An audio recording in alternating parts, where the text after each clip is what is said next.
राम राम भाई सरियाने। आज सुबह उठ के मैंने पी ली चाय। चाय पी के मैंने सोचा कि बच्चों के लिए डेप्रिसिएशन की बना देता हूँ एक पीपीटी। और उस पीपीटी का यूज़ करके बना दूंगा एक वीडियो।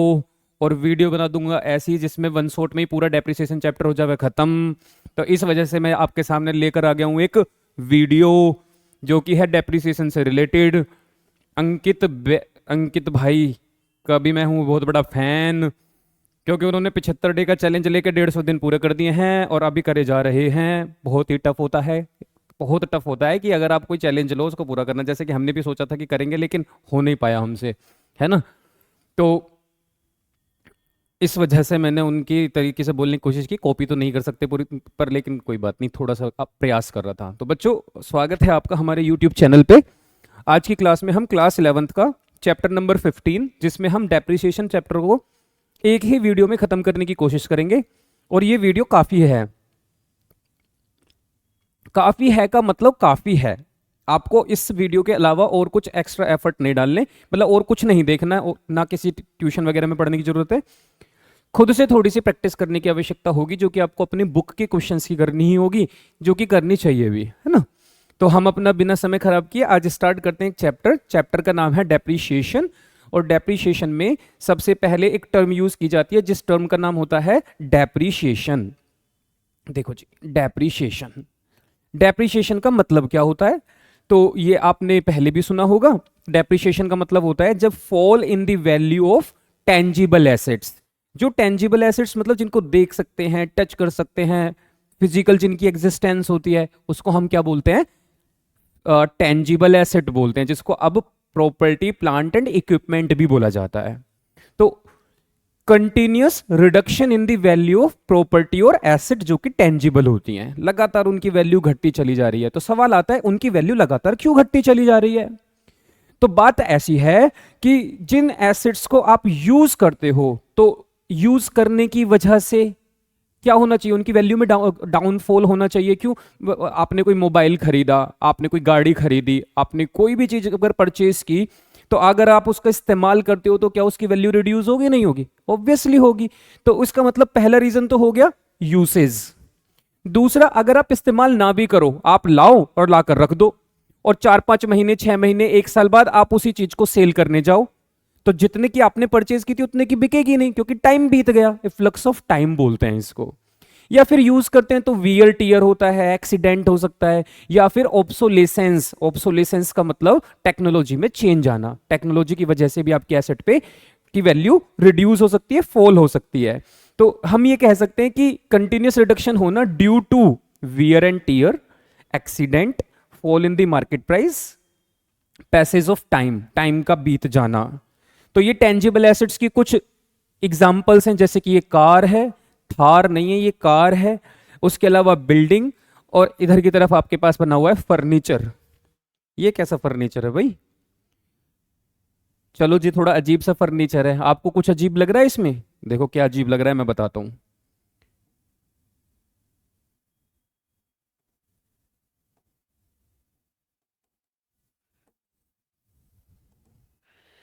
अगर इसकी मैं मुंह और पूंछ बना दूं तो कुत्ता सा लग रहा है मुझे ये। लेकिन ये फर्नीचर है। जिसने भी बनाया भैया, ये पीपीटी थोड़ी सी ठीक से बना दे करो। क्या फर्नीचर के तुमने पैर उठा रखा है ऊपर। ठीक है जी, तो ये है टेंजिबल एसेट्स। तो इन एसेट्स के ऊपर लगता है डेप्रीशिएशन। तो सवाल आता है, जो इंटेंजिबल एसेट्स होती है, जिनकी फिजिकल एग्जिस्टेंस नहीं होती, क्या उनके ऊपर डेप्रीशिएशन नहीं लगता? क्या उनकी वैल्यू डाउन नहीं होती? तो आंसर है कि हाँ, उनकी एसेट्स भी रिड्यूस, उन एसेट्स की वैल्यू भी रिड्यूस होती है। लेकिन उसके पीछे जो रीजन होता है, उस को डेप्रीशिएशन ना बोल के एमोर्टाइजेशन बोला जाता है। क्या नाम दिया जाता है उसको? एमोर्टाइजेशन। डेप्रीशिएशन का ही दूसरा नाम एमोर्टाइज है। बस टेंजिबल जब रिड्यूस हो तो डेप्रीशिएशन, और इंटेंजिबल एसेट जब डेप्रीशिएट हो, मतलब कम हो, फॉल करें, तो एमोर्टाइज बोला जाता है। An accounting technique use to periodically, मतलब लगातार, annually reduce the book value of loan और intangible assets across a set of period. Intangible assets में क्या क्या आता है? Goodwill, patent, trademark, knowledge, brands, copyright, software, know how, बहुत सारे नाम होते हैं। जिनके ऊपर एमोर्टाइजेशन होता है। एग्जाम्पल में क्या, वो एग्जाम में 1 मार्क्स में एमसीक्यू में भी पूछ लिया जाए, बताओ इंटेंजिबल एसेट्स की वैल्यू रिड्यूस होती है, डेप्रिशिएशन बोलते हैं, एमोर्टाइजेशन बोलते हैं, डिप्लीशन बोलते हैं, नन ऑफ दीज, एमोर्टाइजेशन बोलते हैं उसको। डिप्लीशन होता है जब वो कोल माइंस वगैरह नहीं होती, माइनिंग राइट्स वगैरह जो होते हैं उनकी वैल्यू रिड्यूस होती है, तो उसके लिए डिप्लीशन वर्ड भी यूज किया जाता है। बहुत बढ़िया, तो डेप्रिशिएशन आपको समझ में आया, एमोर्टाइजेशन आपको समझ में आया। आगे बढ़ते हैं। अब बात आती है कि डेप्रिशिएशन को चार्ज करने के मेथड्स हैं। मतलब जो डेप्रिशिएशन आपको एसेट की वैल्यू को हर साल कम करना है, हर साल कम होगी, वो थोड़ी थोड़ी थोड़ी थोड़ी कम होगी, तो उसको करने की भी दो मेथड हैं। एक मेथड का नाम होता है जिसको नाम दिया जाता है straight line method. Straight line method का मतलब क्या होता है, इसका पहले एक और नाम सुनो, ओरिजिनल कॉस्ट मेथड। एक और नाम भी होता है इसका, फिक्स्ड इंस्टॉलमेंट मेथड। नाम से समझो, फिक्स्ड इंस्टॉलमेंट, फिक्स का मतलब सेम रहेगी, अनचेंज। अगर जैसे पहले साल 1000 डेप्रिसिएशन लगा किसी एसेट पे, अगले साल भी 1000, अगले साल भी 1000, 1000 1000 1000 1000, फिक्स है। स्ट्रेट लाइन, एक बार एक तुम्हें किसी ने दिशा बता दी, उस दिशा को पकड़ लो और चलते चले जाओ, चलते चले जाओ, क्योंकि स्ट्रेट लाइन है। 1000 रुपए दूंगा, 1000 1000 1000 1000 एक ही लाइन पे लगाते चले जाओ। ओरिजिनल कॉस्ट, आपने 1 लाख रुपए की कोई एसेट खरीदी, मान लो 10,000 की खरीदी, और उस पर हर साल 10% डेप्रिसिएशन लगता है, ऐसा बोला हुआ है। तो 10,000 ओरिजिनल कॉस्ट है, जितने की खरीदते हो वो ओरिजिनल कॉस्ट होती है, उसके ऊपर 10%, तो 10,000 का 10% 1000। फिर अगले साल डेप्रिसिएशन, फिर ओरिजिनल कॉस्ट पे 10,000 पे 10%, फिर ईयर कोई सा भी हो डेप्रिसिएशन ओरिजिनल वैल्यू पर लगेगा, तो हम क्या बोलते हैं, ओरिजिनल कॉस्ट। तो नाम एक ही है, स्ट्रेट लाइन लिखा हो, ओरिजिनल कॉस्ट लिखा हो, फिक्स्ड इंस्टॉलमेंट, सब में एक ही डेप्रिसिएशन लगेगा। और दूसरा मेथड होता है बच्चों, जिसको इसको एसएलएम भी सुना होगा आपने स्कूल में, अगर नाम सुनोगे SLM, SLM straight line method. और दूसरा नाम होता है हमारे पास WDV, written down value method. जब भी एसेट को यूज किया जाता है तो यूज होने के बाद उस पर डेप्रिसिएशन लगता है, और डेप्रिसिएशन लगने के बाद जो घटी हुई, कम हुई, फॉल होने के बाद जो वैल्यू बचती है उसको रिटर्न डाउन वैल्यू बोला जाता है। और ये मेथड भी वही है कि रिटर्न डाउन वैल्यू, घटी हुई वैल्यू पर रिड्यूसिंग बैलेंस पे डेप्रिसिएशन, डिमिनिश कम हुई वैल्यू पर डेप्रिसिएशन लगाना, डब्ल्यूडीवी मतलब रिटर्न डाउन वैल्यू मेथड बोला जाता है। अब आपके दिमाग में इसी तरीके का कुछ कंफ्यूजन सी हो रही है कि कहना क्या चाहते हो, ये बता दो। मैंने कहा चलो मैं एक एग्जांपल देके समझाऊं तुम्हें। अच्छा सुनो, मैं इधर की तरफ लिख रहा हूं एसएलएम मतलब स्ट्रेट लाइन मेथड, और इधर की तरफ लिख देता हूं मैं WDV, written down value method. ठीक है, मान लो 1 अप्रैल 2019 को आपने एक मशीन खरीदी जिसकी ओरिजिनल कॉस्ट 1 लाख रुपीज है। ठीक है जी, इन्होंने बोला आप 10% डेप्रिसिएशन लगाया करना। हमने कहा तो ईयर एंड करते हैं, एक साल खत्म होगा 31 मार्च 2020 आएगा, हम इसके ऊपर डेप्रिसिएशन लगा देंगे, एक साल बाद यूज होने के बाद डेप्रिसिएशन लगा देना चाहिए। हम डेप्रिसिएशन लगा देंगे 10,000, क्यों, क्योंकि 1 लाख का 10% 10,000 होता है। 1 लाख पे 10% लगाया तो वैल्यू कितनी रहेगी, 90,000। मेरे बच्चों इसको हम WDV बोलते हैं, रिटर्न डाउन वैल्यू 90,000 आई। आप कहोगे ये वाला मेथड है, नहीं मेथड नहीं, रिटर्न डाउन वैल्यू का मतलब होता है जब अमाउंट में से डेप्रिसिएशन घट जाता है तो उसको रिटर्न डाउन वैल्यू बोलते हैं। और हम इसको बुक वैल्यू भी बोलते हैं, क्योंकि हमारी बुक मतलब हमारी बैलेंस शीट वगैरह में ये वैल्यू लिखी पड़ी होगी 90,000 रुपए। अगला साल शुरू करो, 31 मार्च को अगर कोई ईयर एंड हुआ तो अगले ही दिन 1 अप्रैल 2020 को नया साल शुरू हो जाएगा। जो आपकी पिछले साल ये जो मतलब कल के दिन जो बीत गया, कल 31 मार्च को आपके 90,000 की एसेट थी, तो अगले दिन भी तो ये 90 की रहेगी, तो हम इसको बोल सकते हैं opening value, opening book value.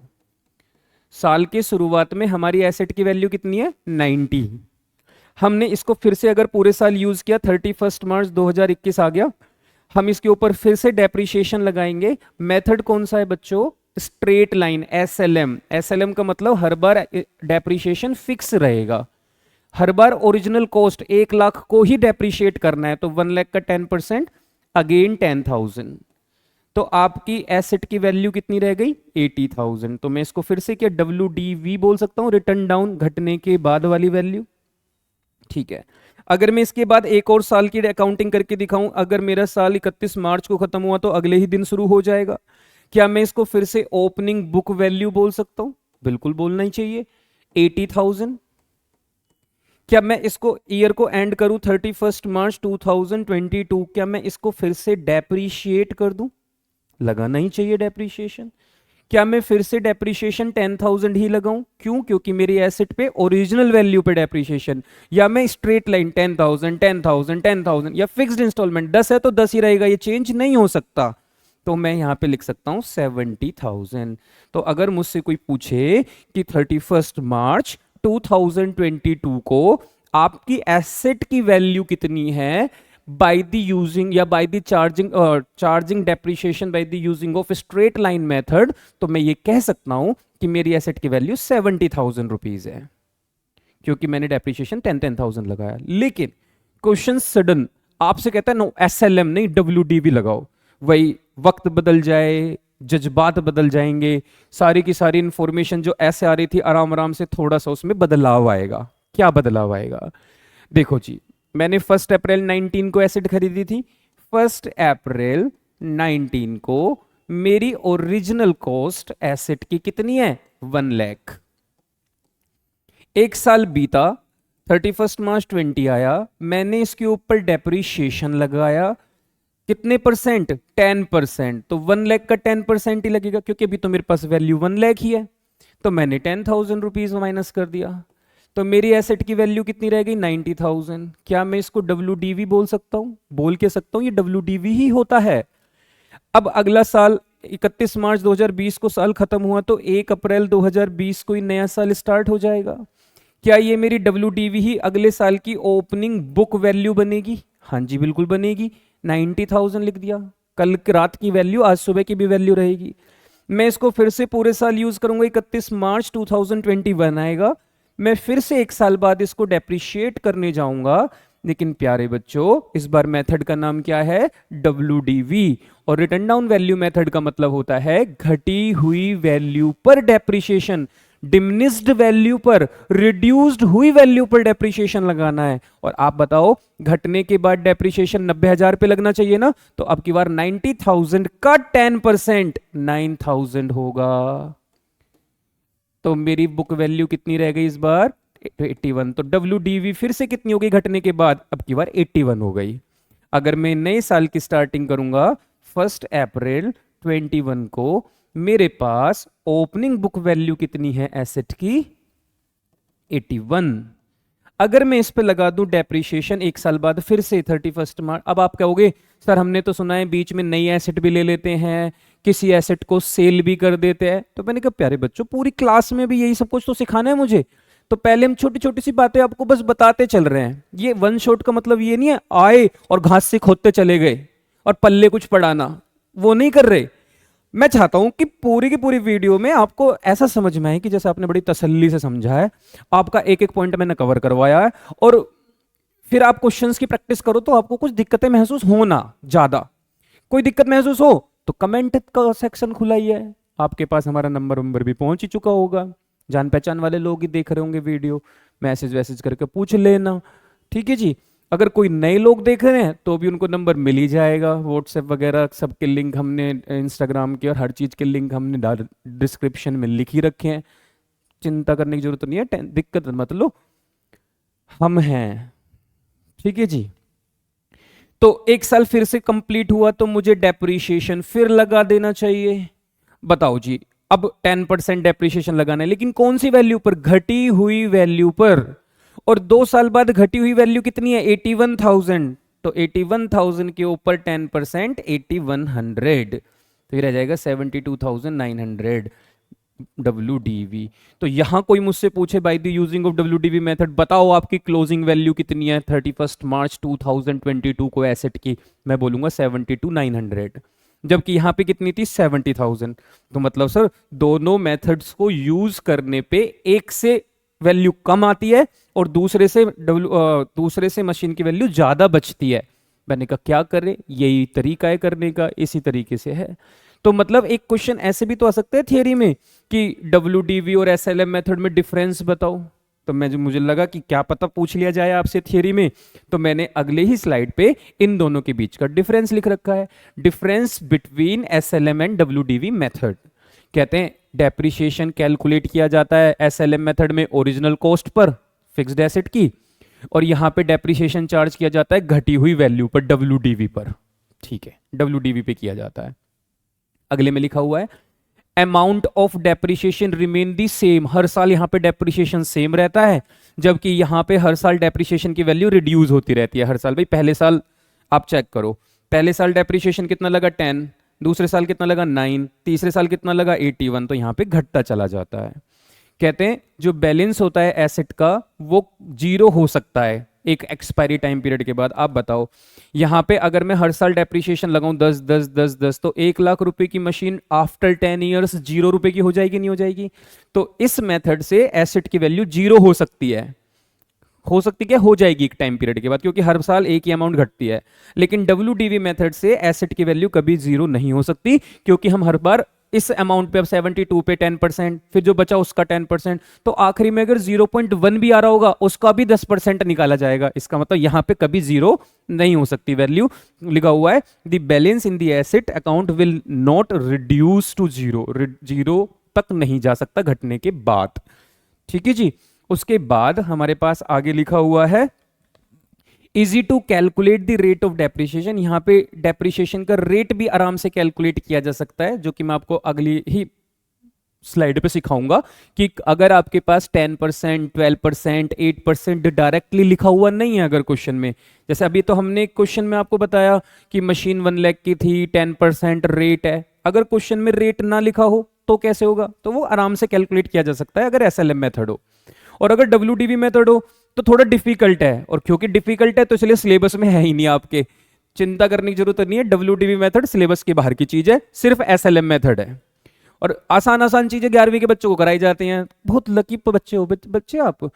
जब हमारे टाइम पे जब हम पढ़ा करते थे ना, तो हमें सबसे खतरनाक चीजें करवाई जाती थी। कहते थे जैसे कोई चैप्टर पढ़ा रहे होते थे तो कहते थे जाओ छत पे चढ़ के कूद जाओ। बताओ कितना मुश्किल है छत पे चढ़ के कूदना। कूदते नहीं थे तो फिर दही टूटती थी इस बात पे हमारे कि हमारा कहना क्यों नहीं माना। अब नहीं है, अब तो बड़ा आसान हो गया है, पढ़ाई भी, हर चीज, जिंदगी भी। चलिए अगला पॉइंट देख लेते हैं। कहते हैं combined cost on account of depreciation and repair is lower in the initial year and higher in the later year. पता नहीं क्या कहना चाह रहे हैं। और combined cost on the account of depreciation and repair remain more और less और इक्वल थ्रू द पीरियड। कहते हैं यहाँ के अगर देखोगे तो जैसे जैसे समय बढ़ता चला जाएगा तो इसकी डेप्रिसिएशन का अमाउंट, ये जो घटता रहता है इसके ऊपर रिपेयर वगैरह, वो धीरे धीरे बढ़ता चला जाता है, क्योंकि मशीन की वैल्यू घटती चली जाती है। इसमें इक्वल भी हो सकती है, बराबर भी हो सकती है, ज्यादा भी हो सकती है, इससे कोई लेना देना इसमें कुछ खास फर्क पड़ता नहीं है। तो अब कहने का मतलब यह है कि आप 5वां पॉइंट तो मैं भी शायद ही लिखो, है ना। तो आप 4 पॉइंट ले लेना यही वाले। इसमें फिक्स्ड है, इसमें घटी हुई वैल्यू पे है, इसमें सेम रहता है, इसमें घटता रहता है, इसमें जीरो हो सकती है मशीन की वैल्यू, इसमें जीरो नहीं हो सकती, इसमें डेप्रिसिएशन का रेट कैलकुलेट करना आसान है, यहाँ पे मुश्किल है, तो सिलेबस में नहीं है। ठीक है जी। अब अगला सवाल आएगा आपका कि डेप्रिसिएशन का रेट SLM मेथड से कैसे कैलकुलेट किया जाए। तो स्ट्रेट लाइन मेथड में अगर कैलकुलेशन करनी पड़ जाए डेप्रिसिएशन की, एनुअल डेप्रिसिएशन, क्योंकि रेट नहीं लिखा तो आपको कैसे पता चलेगा कि इस साल इस मशीन की वैल्यू कितनी घटी? तो या तो रेट गिवन होना चाहिए, और नहीं है तो कैसे कैलकुलेट होगा? तो इसके कैलकुलेशन के लिए एक फॉर्मूला होता है। जितने रुपए की एसेट आपने खरीदी उसको बोलते हैं एसेट की कॉस्ट। एसेट की कॉस्ट का मतलब बच्चों ऐसे भी समझ सकते हो, रेडी टू यूज, किसी भी एसेट की रेडी टू यूज तक के एक्सपेंसेस उस एसेट की कॉस्ट में ही प्लस कर दिए जाते हैं, उसको कॉस्ट ऑफ एसेट बोलते हैं। रेडी टू यूज का क्या मतलब है? आप शोरूम पे गए बाइक खरीदने, तो बाइक की 2 वैल्यू होती हैं, एक होता है एक्स शोरूम प्राइस और एक होता है ऑन रोड प्राइस। सभी ने सुना होगा। तो जो एक्स शोरूम प्राइस होता है वो उसकी ओरिजिनल वैल्यू होती है, लेकिन अगर आपको बाइक को रोड पे चलाना है, घर लाना है, तो आपको कुछ खर्चे करने पड़ेंगे। जैसे आपको उसका इंश्योरेंस कराना पड़ेगा, जैसे आपको उसका रोड टैक्स पे करना पड़ेगा जो RTO के पास जाता है, और एसेसरीज वगैरह लगाना ऑप्शनल होता है। तो आपने कभी नोटिस किया है कि अगर 1 लाख रुपए की किसी एसेट का एक्स शोरूम प्राइस है और वो ऑन रोड की अगर मैं बात करूं तो वो मिलती है 1,27,000 रुपए में, तो जो 27,000 रुपए एक्स्ट्रा है ये इसकी रेडी टू यूज का एक्सपेंस है। तो आप किसी को जब पूछेगा कोई कि बाइक कितनी खरीदी, भाई बहुत जोर की लग रही है, तो तुम ये नहीं कहते कि 1 लाख रुपए की खरीदी, आप कहते हो भाई साहब 1,27,000 रुपए की है। तो आपने 27,000 जोड़े नहीं जोड़े, तो वो एसेट की कॉस्ट में ऐड हो जाते हैं, रिपेयर वगैरह। अगर इनिशियल स्टेज पे खरीदते वक्त कोई रिपेयरिंग, इंस्टॉलेशन, इरेक्शन, इस तरीके कोई भी खर्चा जो आप उसके ऊपर करते हो वो सब उसकी कॉस्ट में ऐड हो जाता है। तो एसेट की cost minus residual value upon useful life of asset. Clear है मेरी इतनी बात? ठीक है जी। आप कहोगे इसका क्वेश्चन करवा दो, मैंने कहा अभी करवा देता हूं, 1 मिनट रुक जाओ। अब ऐसा जैसे जैसे ही ये फॉर्मूला लगाओगे तो आपके पास क्या निकल कर आ जाएगा एनुअल डेप्रिसिएशन। और अगर आपसे पूछा जाए बताओ जी कितने परसेंट है, इसका मतलब ये एनुअल डेप्रिसिएशन तो आ गया, कितने परसेंट है ये, तो आपको परसेंट निकालना है। अगर मतलब रेट ऑफ डेप्रिसिएशन निकालना है तो इस डेप्रिसिएशन को यहां लिखना, जितनी कॉस्ट थी उसे अपोन में लिखना और मल्टीप्लाई बाई 100 कर देना। तो ऐसा करते के साथ ही आपका क्या आंसर निकल कर आ जाएगा बच्चों? Rate of depreciation. चलो ठीक है, मैं आपको क्वेश्चन करके दिखाता हूं कैसा क्वेश्चन आएगा। क्वेश्चन आएगा ऐसे, calculate the amount of annual depreciation and rate of depreciation under straight line method, SLM method से कैलकुलेट करना। परचेज की एक सेकंड हैंड मशीन जिसकी वैल्यू थी 96,000 और इसमें खर्चा हुआ 24,000 का। क्यों किया? कार्टेज रिपेयर वगैरह का इंस्टॉलेशन कराने के लिए। तो बताओ 96 में 24,000 ऐड हो जाना चाहिए, ऑब्वियसली ऐड होगा क्योंकि रेडी टू यूज का एक्सपेंस है। हमने कहा चलो जोड़ देते हैं, 96 और 24 कितना हो जाएगा? ये हो जाएगा 10, 1,20,000। तो अगर मैं ये वाला फॉर्मूला लगाऊं, ये वाला annual cost minus residual value, क्या होती है बच्चों? रेसिड्यूल वैल्यू का मतलब होता है स्क्रैप वैल्यू। एक टाइम पीरियड बाद, जैसे 10 साल, 5 साल, 8 साल बाद, जितना टाइम उस एसेट की लाइफ है, अगर उतने टाइम बाद अगर एसेट को जब कबाड़ा हो जाएगा, बेकार, यूजलेस, तो कबाड़े वाले को बेचोगे? जैसे आपके घर न्यूज़पेपर आते हैं, जिस दिन का न्यूज़पेपर होता है उस दिन पढ़ लो, उसके बाद वो वैल्यू लेस हो जाता है, फिर तो आप उसे पूड़ी सेकते हो तो टोकरे जो प्लेट होती है उसमें लगाते हो, स्कूल पराठे ले जाते हो तो उसमें लगाते हो, या फर्नीचर से घर के शीशे वीसे साफ कर देते हो। और फर्नीचर का क्या यूज़ है? लेकिन एक टाइम पीरियड बाद अगर और न्यूज़पेपर का क्या यूज़ है? कुछ नहीं। और एक टाइम पीरियड बाद अगर आप न्यूज़पेपर को सेल करो तो भी वो रद्दी में कुछ तो पैसा दे के जाता है। उसी तरीके से ये मशीन, इसका लोहा भी तो कितने रुपए में बिकेगा, उसको रेसिडुअल वैल्यू बोला जाता है। और हम कहते हैं जितना वो कमा के दे गई, मरते मरते कुछ दे गई, वो मेरा लॉस नहीं है, फिर कोई दिक्कत ना है। आओ तो आगे बढ़ते हैं। 4 साल बाद उसकी रेसिडुअल वैल्यू, मतलब उसकी जो स्क्रैप वैल्यू है, वो कितने रुपए हो जाएगी?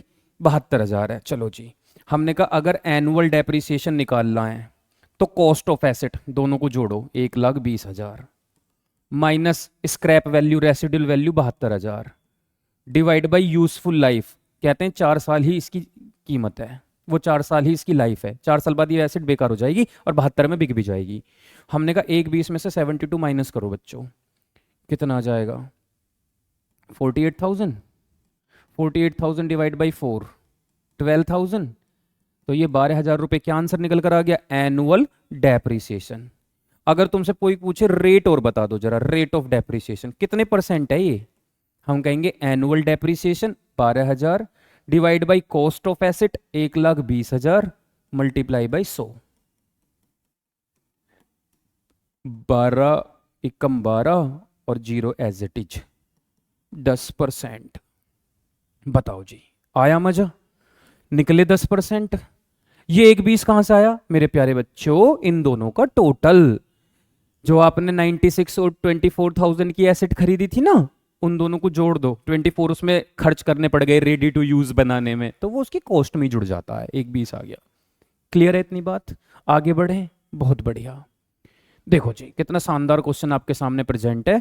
क्वेश्चन लिखा हुआ है 1 अप्रैल को, क्योंकि इतने आसान क्वेश्चन ना, मैं अगर तुम सोच रहे हो कि इतना आसान है डेप्रिसिएशन, हो गया क्वेश्चन, आ गया मजा, बस। मैंने कहा प्यारे बच्चे, इतने भी नादान और भोले मत बनो, इतने तुम हो नहीं, है ना? तुम्हें सब पता है, तुम्हें वो भी पता है जो हमें ना पता, इसलिए इतना नहीं आता। क्वेश्चन तो कहेगा मशीनरी अकाउंट बनाओ। अब आप बताओ, मशीनरी अकाउंट बनाने को बोला जाएगा तो वो भी तो सिखाना पड़ेगा ना मुझे आपको। तो देखो, मैंने एक क्वेश्चन उठाया तुम्हारे लिए। कहते हैं 1 अप्रैल 2018 को एक मशीन खरीदी 2,40,000 की और उस पर 10,000 का खर्चा भी करा। मैंने कहा मशीन होगी 2,50,000 की। 1 अक्टूबर 2018 इसी साल एडिशनल मशीन, एक और मशीन खरीदी 1,00,000 रुपए की। मशीनरी अकाउंट बना दो 2 साल का, अगर डेप्रिसिएशन 10% लगता हो। मतलब क्वेश्चन वाले करें मशीनरी अकाउंट बनाओ, हमने कहा लो हेडिंग डाल देते हैं मशीनरी अकाउंट। फॉर्मेट मैंने पहले बना लिया जिससे थोड़ा सा मैं समय बचा लूं, वरना वन शॉट वाली वीडियो वैसे ही बड़ी बनती है थोड़ी सी, और फिर इसमें फॉर्मेट वॉर्मेट के लिए लाइन भी खींचूंगा बेटा तो बहुत टाइम लग जाएगा। मैंने इस वजह से ये फॉर्मेट बना के रख लिया, date particular amount, date particular amount तुमने तो सीखा ही है, अब तो तुम साल खत्म कर गए यही फॉर्मेट वॉर्मेट बनाते हुए। अब बताओ, तुमने कोई एसेट खरीदी, तो एसेट खरीदते हैं तो एसेट मशीन, क्योंकि मशीन एक एसेट ही है, एसेट का नेचर डेबिट का होता है। और जब अगर आपने मशीन को खरीदा तो क्या पैसा डेबिट साइड आएगा, नहीं आएगा, मतलब मशीन की वैल्यू बढ़ेगी नहीं बढ़ेगी, और मशीन की वैल्यू बढ़ेगी तो मशीन को डेबिट साइड लिखना चाहिए या क्रेडिट साइड लिखना चाहिए? सर एसेट अगर बढ़ती है तो डेबिट साइड ही लिखना चाहिए। तो बच्चे इसलिए मैं डेबिट साइड लिखूंगा, क्योंकि अगर आप इसकी जर्नल भी बनाकर देखें तो इसकी जर्नल एंट्री होगी purchase of machinery, machine I, inflow machine वो है ना, comes in goes out, debit what comes in, credit what goes out, asset में रूल यूज होता है। मशीनरी आई तो डेबिट दी मशीनरी, मशीनरी अकाउंट डेबिट, पैसा गया टू कैश अकाउंट तो मशीन टू कैश। हम कौन सा अकाउंट बना रहे हैं? मशीन, तो मशीन डेबिट, तो हमने लिखा 2018 को अप्रैल 1 था, हमने मशीन खरीदी, कैश अकाउंट, पहली मशीन है ये क्योंकि दो खरीदने वाला हूं इसलिए 1 लिख लूंगा आगे, 2,50,000 रुपए की बच्चों, क्योंकि 2,40,000 और 10,000। मैंने कहा 1 अप्रैल से 2018 से आगे बढ़ते हैं, अप्रैल के बाद अप्रैल, मई, जून, जुलाई, अगस्त, सितंबर, अक्टूबर, रुको 1 अक्टूबर, रुको रुको 1 अक्टूबर, ये साल अभी आधा ही हुआ था, 1 अक्टूबर को मैंने एक और मशीन खरीद दी, मैं लिखूंगा October 1 to cash account, second machine कितने रुपए की खरीदी प्यारे बच्चों? 1,00,000 रुपीज की। बहुत बढ़िया। मैंने कहा अक्टूबर, 1 अक्टूबर हो गया, अक्टूबर, नवंबर, दिसंबर, जनवरी, फरवरी, मार्च, साल खत्म हो गया, मार्च 31 आ गया। 31 मार्च जब हो गया तो एक साल पूरा होने पे क्या मुझे डेप्रिसिएशन लगा देना चाहिए? तो हमने कहा ठीक है, 2019 2019 को मार्च 31 को मुझे डेप्रिसिएशन लगाना चाहिए। डेप्रिसिएशन क्या एक मशीन पे डेप्रिसिएशन लगेगा या दोनों? दोनों पे लगेगा। 2,50,000 का 10% 25,000 होता है, आप कैलकुलेट कर लेना, 2,50,000 का 10%। 1 अप्रैल को मशीन खरीदी थी और 31 मार्च, पूरे 12 महीने यूज हुई तो पूरा 25,000 रुपए का डेप्रिसिएशन। दूसरी मशीन 1,00,000 रुपए की, 1,00,000 का 10% 10,000, लेकिन मैंने मशीन कब खरीदी? अक्टूबर में, तो अक्टूबर, नवंबर, दिसंबर, जनवरी, फरवरी, मार्च, सिर्फ 6 महीने, आधे साल ही यूज हुई, तो डेप्रिसिएशन भी कितना लगेगा? आधा। 1,00,000 का 10% 10,000, तो 10,000 का आधा 5,000, तो अमाउंट कितना हो गया बच्चे? 30,000 रुपए। तो एक साल यूज हुआ एक मशीन और दूसरी 6 महीने, और दोनों का डेप्रिसिएशन आ गया।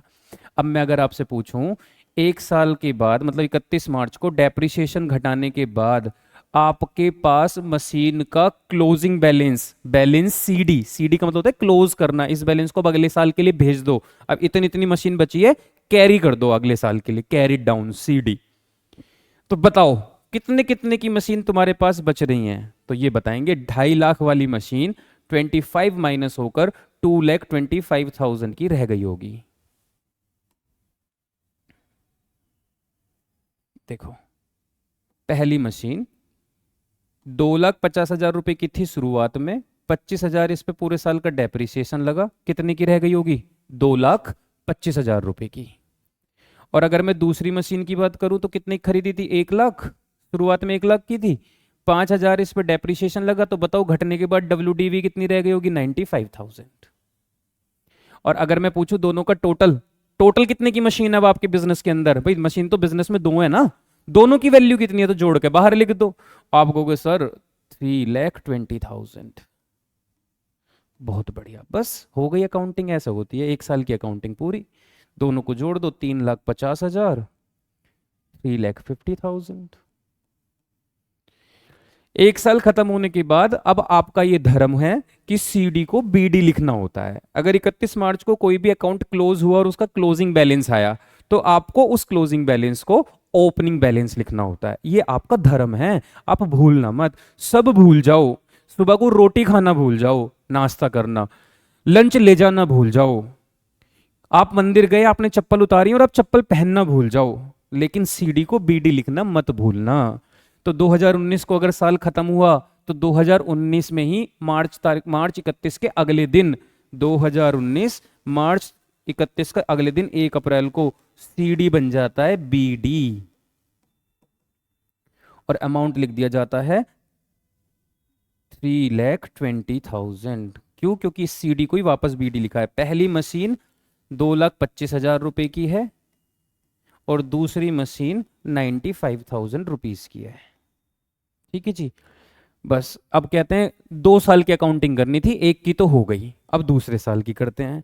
2019 से 1 साल अब पूरा, अब कोई मशीन खरीदी नहीं है बीच में, तो हमने कहा साल खत्म करते हैं। 2019 से साल शुरू हुआ तो 2020 में खत्म होगा, मार्च 31 आएगा।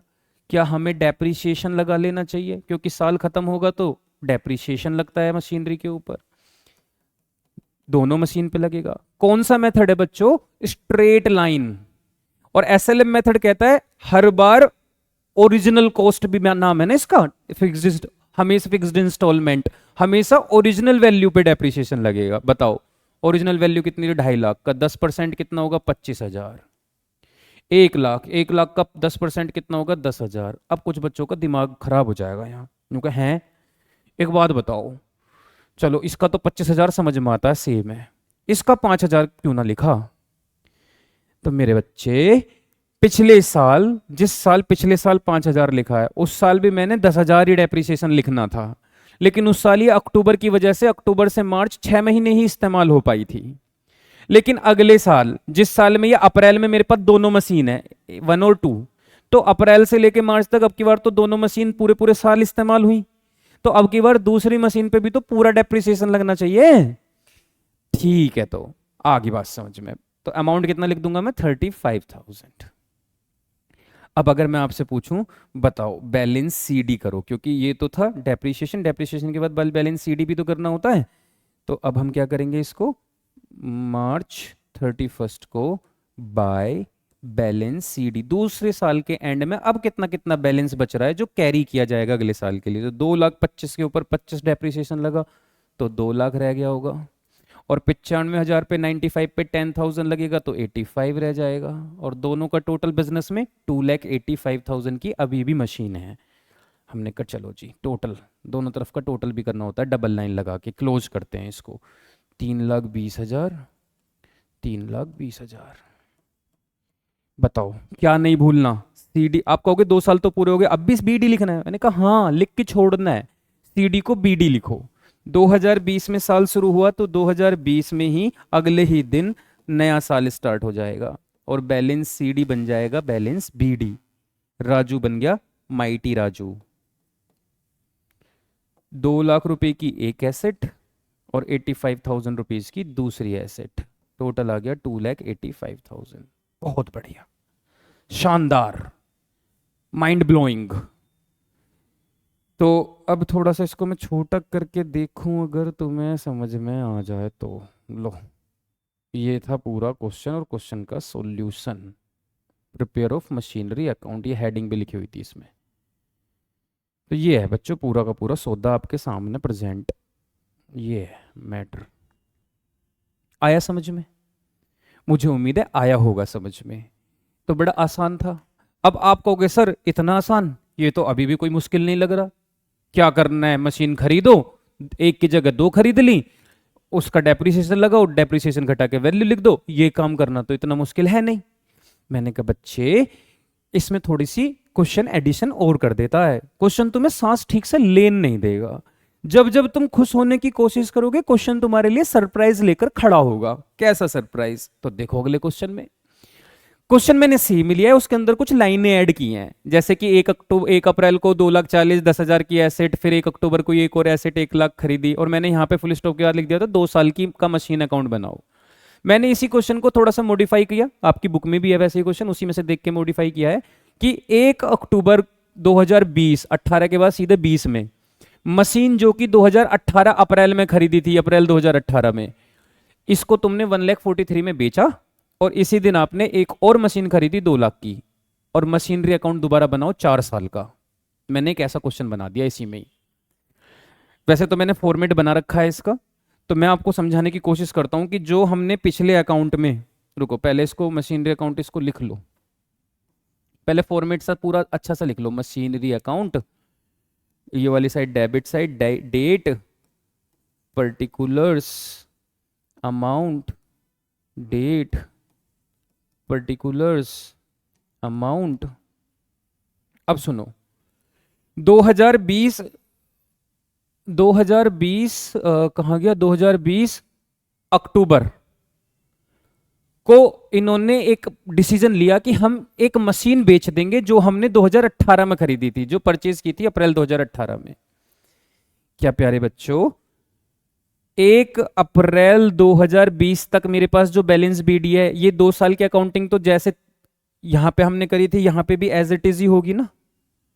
तो क्या मैं इस वाली अकाउंटिंग के थ्रू जो मेरा 1 अप्रैल 2020 का ये बैलेंस निकल कर आया, इसको लेके यहां पे लिख लूं स्टार्टिंग में 2020, मतलब वो अकाउंट अब वहां से ही आगे शुरू कर रहा हूं मैं। अप्रैल 1 जो वहां का बैलेंस बीडी है वो मैंने बैलेंस बीडी यहां लिख लिया। मान लो वो अकाउंट अब उसके आगे यहां शुरू हो रहा है। पहली मशीन मेरी 2 लाख की रह गई है और दूसरी मशीन मेरी 85,000 की रह गई थी और मेरे पास 2,85,000 की मशीन है। इस क्वेश्चन में भी स्टार्टिंग का जो क्वेश्चन है वो बिल्कुल यहां से लेके यहां तक का ऐसे ही होगा और हम यहां पे पहुंच गए हैं। इसी चीज को मैंने वहां पे दोबारा लिख के दिखा दिया है, तो मैं ये लिख रखा क्योंकि स्टार्टिंग की दोनों लाइनें सेम है, जो कि मैंने यहीं से उठा के वहां पे आधी लिख रखी थी, उसके बाद पूरा यहां लिखा है। अब क्वेश्चन ये कहता है कि इस 2020 में तुम आगे बढ़ो, अप्रैल के बाद मई, जून, जुलाई, अगस्त, सितंबर, 1 अक्टूबर। रुको, 1 अक्टूबर को तुम ये पहली वाली मशीन बेच दो, सेल कर दो। हमने कहा खरीदा था तो डेबिट साइड में बैंक कैश लिखते थे क्योंकि खरीदते थे, तो इधर लिखते थे।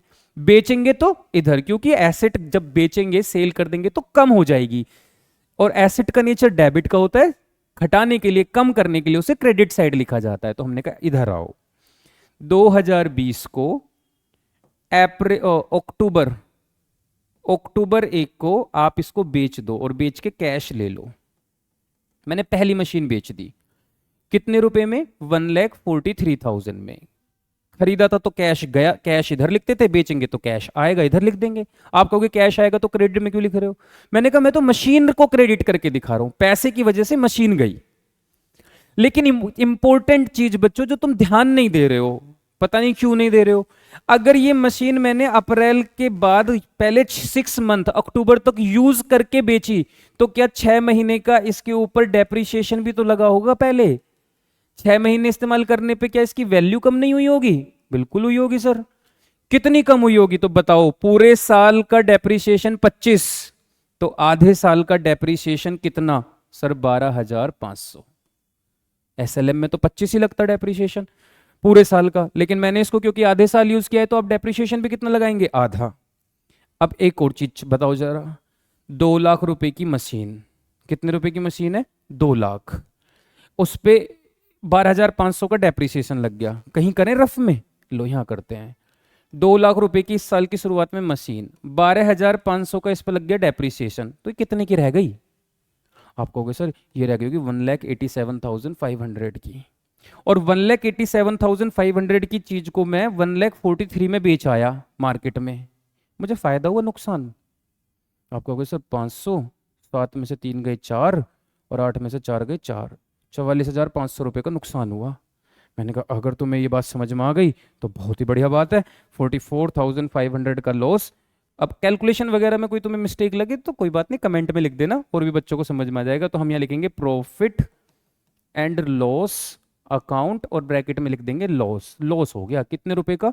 44,500 का। ज्यादा का भी हो सकता है नुकसान, मेरे हिसाब से 2,40,000 और 10, 2,50,000, 2,50,000 के ऊपर। अरे बच्चे गलती से हम क्या मान के चल रहे हैं कि डेप्रिसिएशन कितने % लग रहा है, ये 5% की जगह 10% ही लिख लेना है ना, क्योंकि हमने अपने क्वेश्चन में 10% लिखा हुआ है, तो ये 10% के हिसाब से हम अपना क्वेश्चन कर रहे हैं।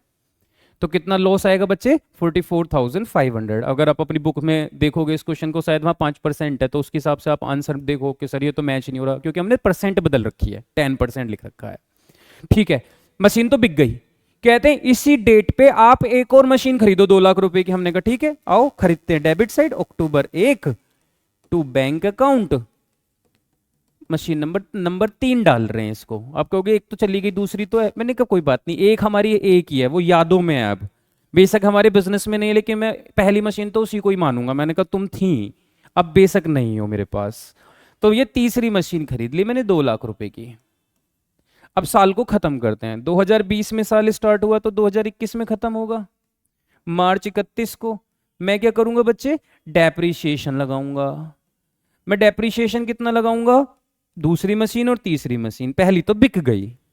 बताओ दूसरी मशीन पे ओरिजिनल वैल्यू 1 लाख का 10% 10,000, दूसरी मशीन 2 लाख, 2 लाख का 10% 20,000। लेकिन मैंने इस मशीन को फिर से कब खरीदा, अक्टूबर, तो इस साल तो ये आधे साल यूज हुई, तो आधे साल का डेप्रीसिएशन 10,000, पूरे साल का 20,000, आधे साल का 10,000, और टोटल कितना आ गया 20,000। तो अब मैं अगर आपसे पूछूं कि बताओ बच्चों अब 2 साल बाद मेरी एसेट की वैल्यू कितनी कितनी बची होगी, तो आप कहेंगे सर माइनस करके देख लो, हमसे क्यों पूछ रहे हो। हमने कहा ओके, मत करो हेल्प, कोई बात नहीं, अकेला ही तो आया था इंसान, अकेला ही जाना है, क्यों किसी से कोई उम्मीद करनी उसको।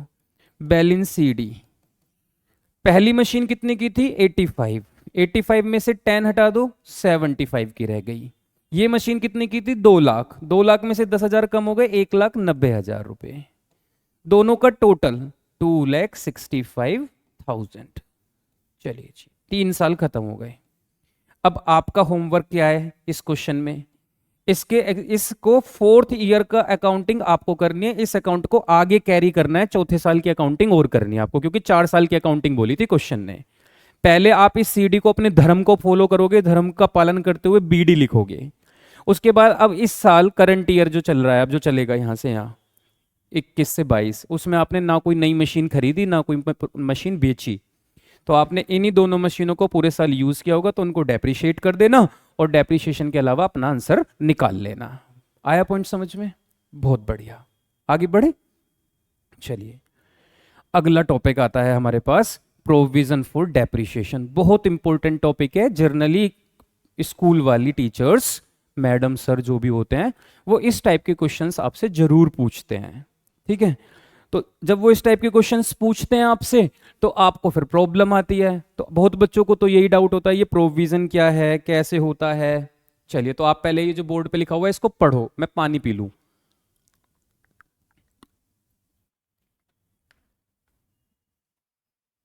तो देखो जी क्या है, प्रोविजन का मतलब होता है इकट्ठा करना। ये वो प्रोविजन मत मानो थोड़ी देर के लिए कि प्रोविजन का मतलब फ्यूचर में होने वाले लॉसेस के लिए प्रिपरेशन कर लेना ड्यू टू प्रूडेंस प्रिंसिपल। यहां पे प्रोविजन का मतलब ऐसा समझो, प्रोविजन का मतलब है एक्यूमुलेटेड डेप्रिसिएशन। डेप्रिसिएशन को इकट्ठा करो, मतलब जैसे आपने 1 लाख की मशीन खरीदी, 1 साल बाद 10,000 रुपए घट के डेप्रिसिएशन के बाद 90 रह गई, दूसरे साल 90,000 की मशीन पे फिर 10,000 डेप्रिसिएशन लगा, 80 रह गया, थर्ड ईयर बाद 80,000 पर 10,000 का डेप्रिसिएशन लगा, 70 रह गया। नो, ऐसे नहीं करना। अब जैसे आपने अभी ये अकाउंट बनाया, एसेट लिखो, डेप्रिसिएशन घटाओ, वैल्यू लिखो, सी डी बी डी, ये कहते नहीं नहीं नहीं, कहते हम करेंगे पहले साल एसेट 1 लाख रुपए की खरीदी या बीडी मान लो, कहते हैं सीडी भी 1 लाख। मैंने कहा है 10% डेप्रिसिएशन कहां है, ये क्यों नहीं माइनस किया, कहते हैं ना कर रहे, हमारी एसेट हम ना कर रहे। मैंने कहा ठीक है। दूसरे साल भी 1 लाख की मशीन 1 लाख की, तीसरे साल भी 1 लाख रुपए की मशीन 1 लाख की। मैंने कहा तुम्हारी कौन सी मशीन है ऐसी जिस पर डेप्रिसिएशन ना लग रहा।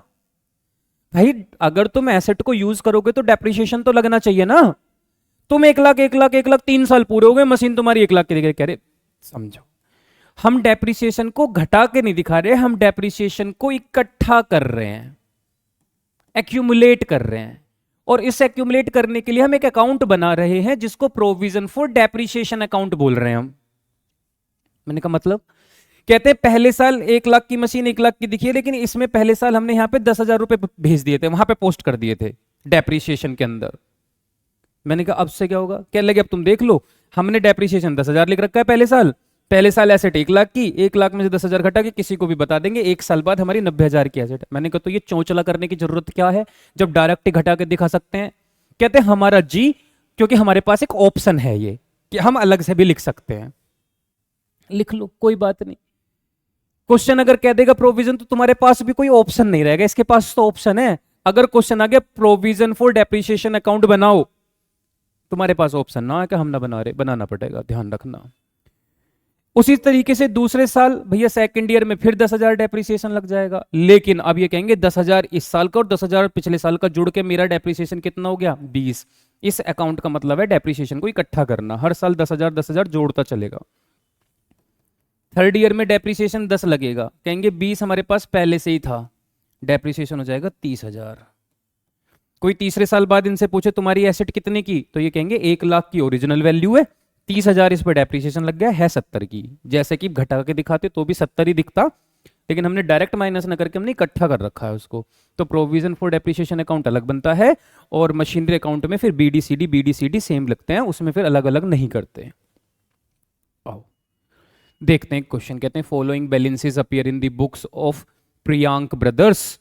मशीन 1 अप्रैल 2020 को मशीन है 20 लाख रुपए की, और इस पर आज तक डेप्रिसिएशन लग गया है 8 लाख रुपए का।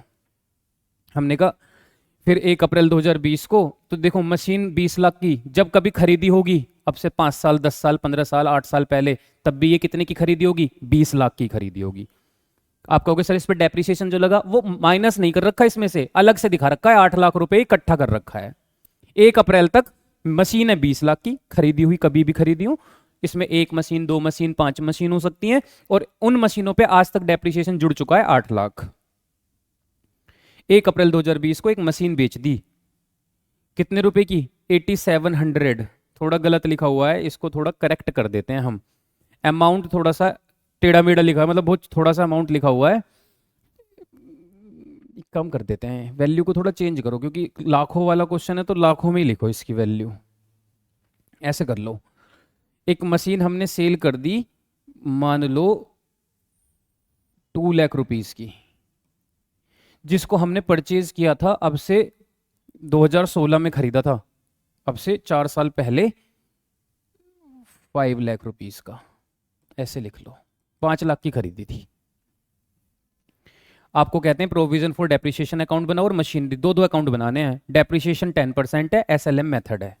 मैंने कहा ठीक है मशीनरी अकाउंट बना लेता हूँ। कौन सी दिक्कत आ रही है, date, particulars, amount, date, particulars, amount, इधर की तरफ प्रोविजन फॉर डेप्रिसिएशन अकाउंट बना लेता हूं, दोनों ही तो अकाउंट बनाने को बोले इन्होंने, date, particulars, amount, date, particulars, amount. लो जी बहुत बढ़िया, लिखते हैं इंफॉर्मेशन को।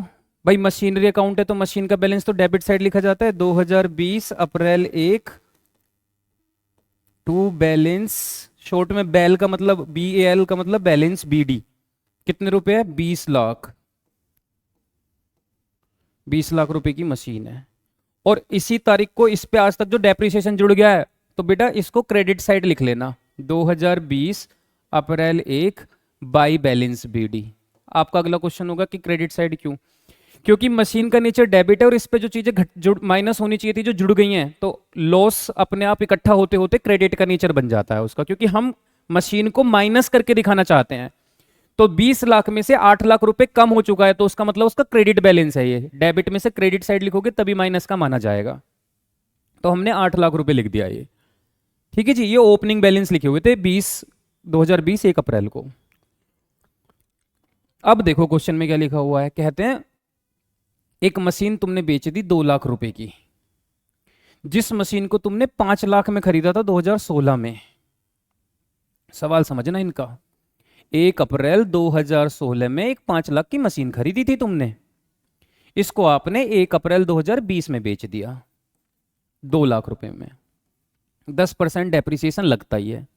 अब मुझे प्यारे बच्चों एक बात बताओ, ये जो 5 लाख रुपए की तुमने मशीन बेची, क्या ये 5 लाख रुपए की मशीन इस 20 लाख में लिखी हुई होगी, नहीं लिखी होगी, क्योंकि मेरे पास टोटल 20 लाख की मशीन है, उसमें से एक 5 लाख वाली मशीन मैं बेच रहा हूं जो कि मैंने 2016 में खरीदी थी, तो बताओ वो इसके अंदर लिखी हुई है या नहीं लिखी हुई है।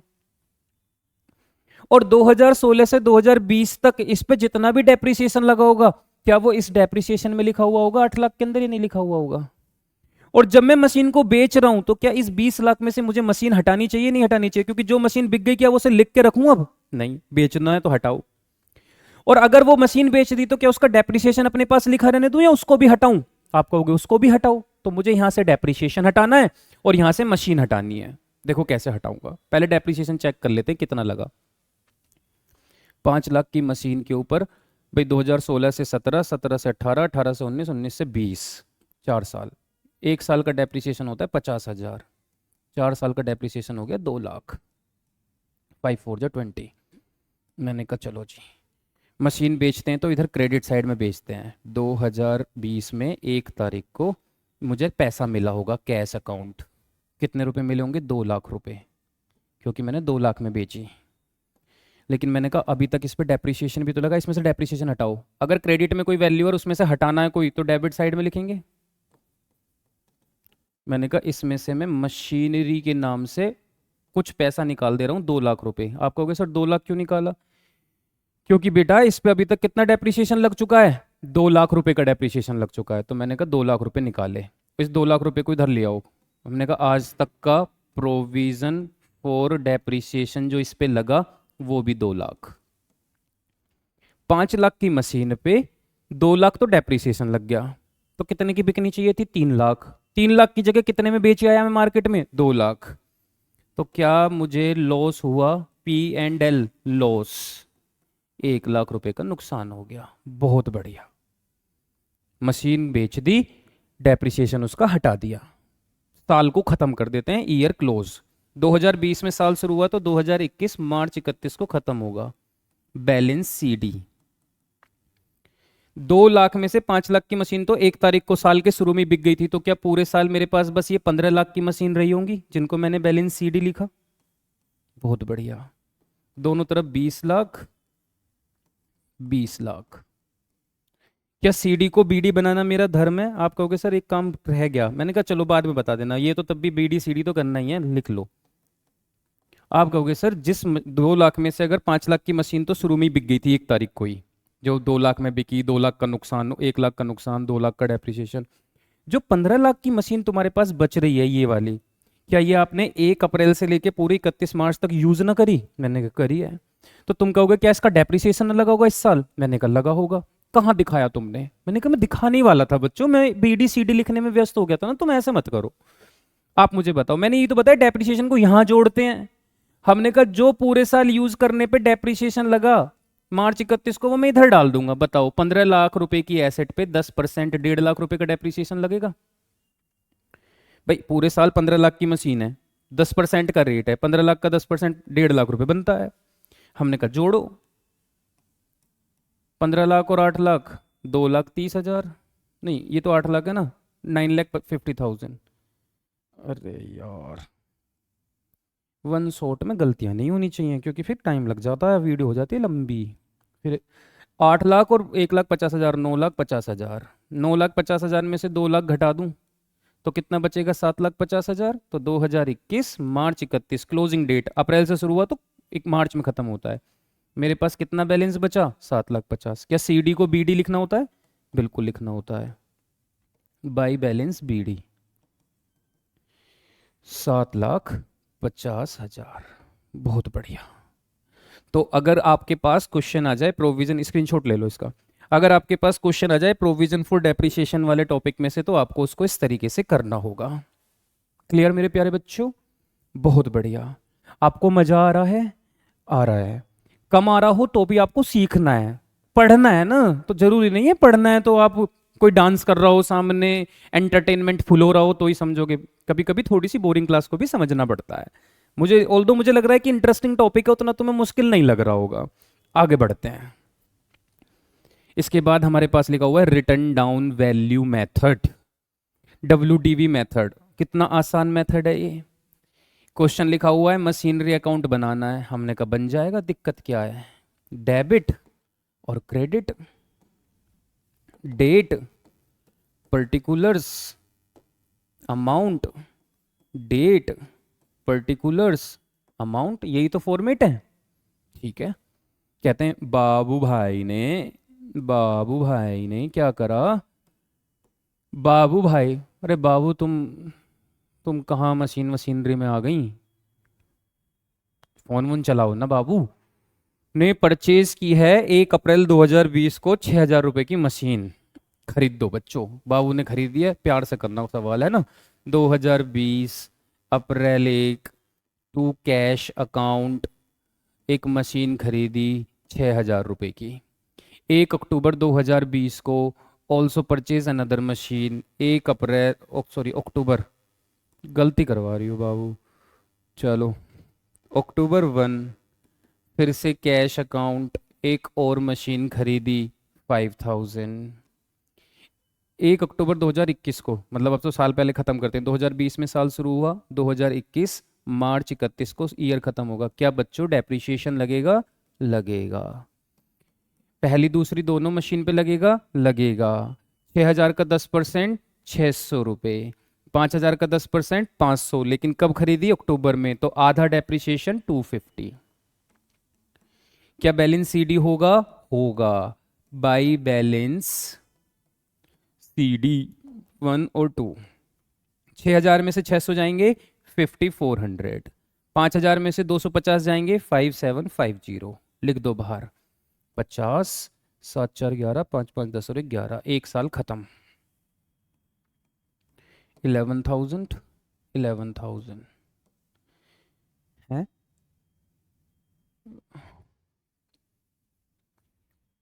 5,000 में बच्चे बता नहीं रहे हो, गलती करवा रहे हो। 4,750 आएगा ये, 5,000 में से 250 रुपये माइनस होंगे तो 10,150 आएगा। ठीक है।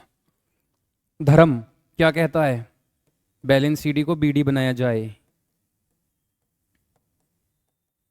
पहली मशीन कितने की रह रही है? 5,400 की। दूसरी मशीन कितने की है? 4,750 की। टोटल मशीन कितने की है? 10,150 रुपये की। ठीक है, आगे बढ़ते हैं। 2021 चालू हो गया। 1 अक्टूबर 2021, इसी साल के आधे में उसने मशीन बेच दी जो कि 1 अप्रैल को खरीदी थी, मतलब पहली वाली मशीन जो 1 अप्रैल को खरीदी थी, इसको उसने सेल कर दिया। कितने रुपए में बेच दिया? 4,000 रुपये में। और डिमिनिशिंग बैलेंस मेथड चल रहा है। ठीक है, कोई दिक्कत नहीं है, बेच देते हैं। लो भैया, क्वेश्चन जो कहेगा वही करेंगे हम तो। आओ पहले अप्रैल के बाद अक्टूबर ले आओ। 2021 अक्टूबर 1 को मैंने कहा पहले तुमने आधे साल तो यूज करा है फिर बेचा है ना, तो पहले आधे साल का डेप्रिसिएशन लगवा लो प्यारे। बताओ जी, 5,400 रुपीज की WDV बोलते हैं। पहले ही क्लास के बिल्कुल स्टार्टिंग में बताया था, एसिड की वैल्यू में से डेप्रिसिएशन घटता है तो ये WDV होती है ना, WDV। क्वेश्चन कह रहा है आप पहले 6 महीने यूज करके बेच रहे हो, तो बताओ डेप्रिसिएशन 5,400 पे लगेगा या फिर से 6,000 पे? ओरिजिनल कॉस्ट, इस पर WDV मेथड है। घटी हुई वैल्यू पे डेप्रिसिएशन 5,400 का 10%, 5,400 का 10% अगर करोगे तो 5,400 आता, वो 540 आता। क्योंकि मैंने आधे साल ही यूज किया तो इसका आधा कर दो, 270 रुपए का डेप्रिसिएशन लगेगा, तो आप लिखेंगे 270। उसके बाद आपने इसको कितने में बेचा? बैंक में कितने पैसे आए आपके पास कैश में? क्वेश्चन ने बोला 4,000 रुपए आए। बताओ 5,400 की मशीन जो आधे साल यूज होके 270 आया था। बच्चे 270 कैसे आया? क्योंकि मैंने 6,000 पे 10% नहीं लगाया, WDV का मतलब है घटी हुई, 5,400 पे डेप्रिसिएशन लगाया। आधा पूरे साल का होता 10% तो 540 होता, मैंने आधा लगाया। तो क्या मैं ये कह सकता हूं कि ये 5,130 की मशीन में? लेकिन 5,130 की मशीन को मैंने मार्केट में कितने में बेचा? 4,000 में। तो क्या मैं ये कह सकता हूँ 1,130 रुपए का मुझे लॉस हुआ? और क्या मैं लॉस को P&L अकाउंट के नाम से लिखता हूँ? P&L मतलब प्रॉफिट एंड लॉस अकाउंट में लॉस हुआ 1,130 रुपए का। साल खत्म कर देते हैं, बस इतनी ही बात थी। 2021 के बाद 2022 आ जाएगा, मार्च 31 आ जाएगा, डेप्रिसिएशन लग जाएगा। कौन सी मशीन पे लग जाएगा? दूसरी मशीन पे। 5,000 पे डेप्रिसिएशन लगाऊं या 4,750 पे? सब कह रहे हैं 475 पे, क्योंकि 4,750 का 10% 475 अप्रैल से लेके मार्च, क्योंकि WDV मेथड है, घटी हुई वैल्यू पे डेप्रिसिएशन लगता है। मार्च 31 को कितना बैलेंस बचा? कितना बैलेंस बचा? बोलो मेरे साथ, कितना बैलेंस बचा? 4,750 में से 475 माइनस कर दो, 400 माइनस करोगे तो 300, 50 माइनस कर दोगे तो 300, 25 माइनस कर दोगे 275, 4275। जहाँ तक मुझे लग रहा है, कुछ कम ज़्यादा आ रहा हो तो आप सही बता देना कितना आ रहा है, कमेंट में कर देना, लिख देना। अगर वीडियो समझ में आ रही हो तो बच्चों तब भी आप कमेंट करके बता सकते हो, हौसला अफजाई कर सकते हो हमारी कि हाँ जी मैटर तो समझ में आया। चलिए तो बच्चों ये था हमारा क्वेश्चन जिसमें हमने WDV मेथड से क्वेश्चन करके देखा। ठीक है जी, तो ये हुआ हमारा WDV मेथड। ऐसे ही करना है आपको, WDV मेथड से कोई क्वेश्चन आएगा तो इसी तरीके से करना। वीडियो की लेंथ को अगर मैं देखूं तो 1 घंटे की अब हो चुकी है, लेकिन 1 घंटे में बच्चे हमने इतना सारा टॉपिक कवर कर दिया है, इस चैप्टर का ऑलमोस्ट सब कवर कर दिया है। क्या रह गया है? मशीनरी डिस्पोजल अकाउंट रह गया है। मशीनरी डिस्पोजल क्या है? मतलब ये कहते हैं कि जैसे तुमने ये मशीन इधर बेच दी ना, मशीनरी अकाउंट में घचड़ पचड़ कर रखी है तुमने, तुम यहीं, तुम्हें शर्म ना आती, तुम यहीं बेच दो, यहीं खरीद लो, यहीं डेप्रिसिएशन लगा दो, तुम सारे काम यहीं कर लो। तुम्हें अभी तो समझाई ही कि डेप्रिसिएशन घटाया मत करो, अलग से लिख लिया करो प्रोविजन, यहाँ तो BD CD लिखा करो। तो वही है, ये कहने यहाँ पे सारी चीजें मशीनरी अकाउंट में ना हो, एक मशीन को बेचने का एक अलग अकाउंट बना लिया करो जिसको डिस्पोजल अकाउंट बोलते हैं, मशीन को बेचने वाला खाता। क्वेश्चन में लिखा हुआ है 1 अप्रैल को मशीन 60,000 की थी, इस पे डेप्रिसिएशन 36,000 लग चुका है आज तक। 1 अप्रैल को ही तुमने डिसाइड किया मशीन को डिस्पोज कर दोगे 8400 रुपीज में। कितने में बेच दोगे? 8400 रुपीज में, जिसको आपने 16 में खरीदा था 16,000 रुपए का, 2016 ईयर में खरीदा था 16,000 रुपए का। कहते हैं मशीनरी अकाउंट बनाओ, provision account, machinery disposal account, 3 account बनाने। मैंने कर लो machinery account, date particular amount, date particular amount, provision for depreciation account, date particular amount, date particular amount, machinery disposal account, date particular amount, date particular amount. तीनों अकाउंटों के format बना दिए मैंने जल्दी से। अब क्वेश्चन में क्या है? मशीन का ओपनिंग बैलेंस है 60 और डेप्रिसिएशन का ओपनिंग बैलेंस है 36। 2020 1 तारीख को मशीन का ओपनिंग बैलेंस, जिसको बैलेंस BD बोलते हैं, वो है 60, है ना, और मशीन उसका डेप्रिसिएशन का ओपनिंग बैलेंस है 36। तो 2020 अप्रैल 1 को बैलेंस BD, अभी तो बताया था ना, प्रोविजन का बैलेंस क्रेडिट साइड लिखा जाता है 36, ऐसे लिखा हुआ है 36। कहते हैं 1 अप्रैल को तुमने 2020 को ही तुमने एक मशीन बेच दी 16,000 रुपए की, जिसकी असली कीमत 16 थी। वो असली कीमत इस 60 में लिखी हुई है, तो इस 60 में से 16,000 की मशीन बेचनी है। तो इस पे 16 पे 4 साल 2016 से 2020 तक जितनी भी यूज हुई, इसका डेप्रिसिएशन इस 36 में लिखा होगा, तो डेप्रिसिएशन भी हटाना पड़ेगा। और कितने में बेच दी? 8,400 में। मैं यहां से इस मशीन को हटा रहा हूं, मैं यहां ना बेचूं, मैं कौन से अकाउंट में बेचूंगा? मशीनरी डिस्पोजल अकाउंट बनाया मैंने, इसलिए बनाया जिससे मैं मशीनरी अकाउंट की जगह वहां बेचूं। तो देखो मैं 2020 अप्रैल 1 को इसमें से हटा रहा हूं, डेबिट में से हटाने के लिए क्रेडिट साइड मैंने लिखा मशीनरी डिस्पोजल अकाउंट। मैं इसको एक अलग अकाउंट में लेके जा रहा हूं, 16,000 रुपए की मशीन यहां से निकाल के। आप कहोगे सर इस पर डेप्रिसिएशन, मैंने कहा डेप्रिसिएशन थोड़ी है, तो ओरिजिनल वैल्यू लिखी हुई है, डेप्रिसिएशन तो अलग इकट्ठा कर रखा है मैंने। मैं यहां से 16,000 रुपए की मशीन निकाल के ले चला, किधर चला मैं, किधर चला? मशीनरी डिस्पोजल अकाउंट पे आके रुक गया। ये मैंने पोस्ट कर दिया, मशीनरी अकाउंट से ठा के लाया था। आपको क्या कर रहे हो, कर क्या रहे हो बच्चे? मुझे एक बात बताओ, अकाउंटिंग रूल कहता है डेबिट क्रेडिट। अगर मैंने यहां मशीनरी डिस्पोजल क्रेडिट साइड लिखा 16, तो क्या मुझे मशीनरी डिस्पोजल में यही बैलेंस डेबिट साइड लिखना पड़ेगा? अगर मैंने वहां मशीनरी डिस्पोजल का नाम यूज किया था, तो यहां पे मैं जिस अकाउंट से लाया मशीनरी अकाउंट का नाम यूज करना पड़ेगा। बहुत बढ़िया, समझदार तो हो रहे हो। थोड़े थोड़े। अच्छा, एक इंपॉर्टेंट कॉल है, जरा अटेंड कर लूँ मैं, 1 मिनट। जरूरी कॉल आ गई थी बीच में तो इस वजह से थोड़ा सा डिस्टर्ब हुआ, क्षमा चाहता हूं मैं। हाँ जी, 2020। अब सुनो, मैंने कहा इस मशीन को जिसको बेचने जा रहा हूं, इसको बेचो, चलो बेचो अप्रैल 1 को कैश। वहां लिखते थे मशीन अकाउंट में कैश, अब यहां लिखा करेंगे कितने में बेचा, 8700। आप कहोगे कहां लिखा है, ये ना लिखा 8700 में बेचा, 84, माई बैड माई बैड, 8400, 8400। आप कहोगे गुरुजी एक बात तो बताओ, क्या इस पर डेप्रिसिएशन ना लगा।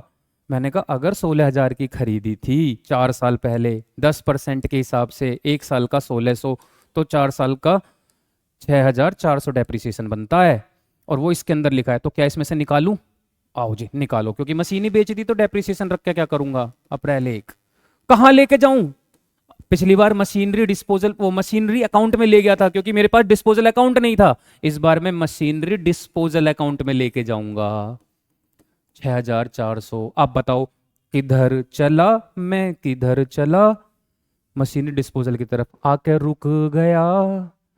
किधर रिकॉर्ड करूंगा, क्रेडिट साइड। क्यों, क्योंकि अगर यहां पे डेबिट साइड मशीन डिस्पोजल आया तो वहां पे क्रेडिट साइड मशीन डिस्पोजल आएगा।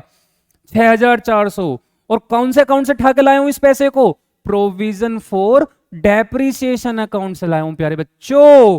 अब बताओ 16,000 की चीज पे 6,400 का डेप्रिसिएशन, तो क्या ये 9,600 की रह गई। 9,600 की चीज को अगर मैंने 8,400 में बेचा तो क्या 1,200 रुपए का लॉस हुआ या नहीं हुआ।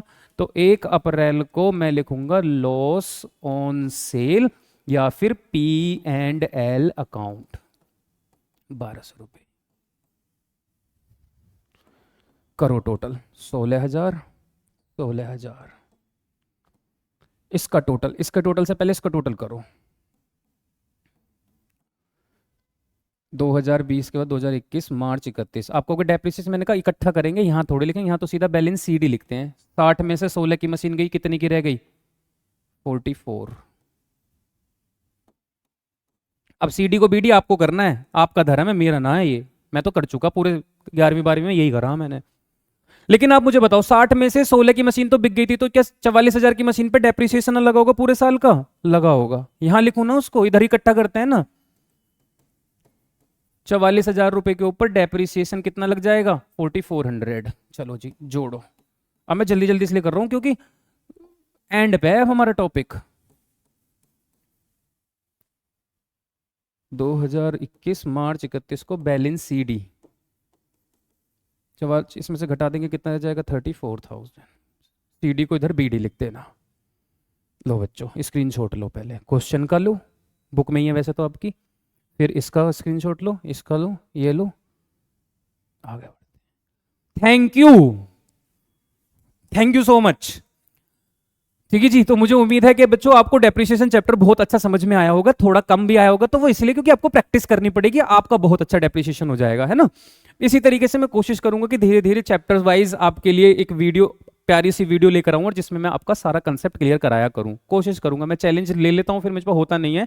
जैसे कि मेरे पे वो वाला भी नहीं हुआ था 75 हर्ट वाला, पर मैं अभी समय नहीं गया है, दिसंबर तक के लिए वादा करा था, अभी दिसंबर आने में समय क्या पता खींच दें, करवा देंगे, है ना, कोशिश करेंगे। हम मिलेंगे आपसे नेक्स्ट वीडियो में। वीडियो पसंद आई हो तो प्लीज लाइक करें, शेयर कर दें दोस्तों को, सब्सक्राइब कर लें चैनल अगर पहली बार देख रहे हो या देखते हो और सब्सक्राइब नहीं करते हो। कमेंट करके बताना कैसा लगा, ठीक है जी। हम मिलेंगे आपसे नेक्स्ट वीडियो में। Bye bye, take care.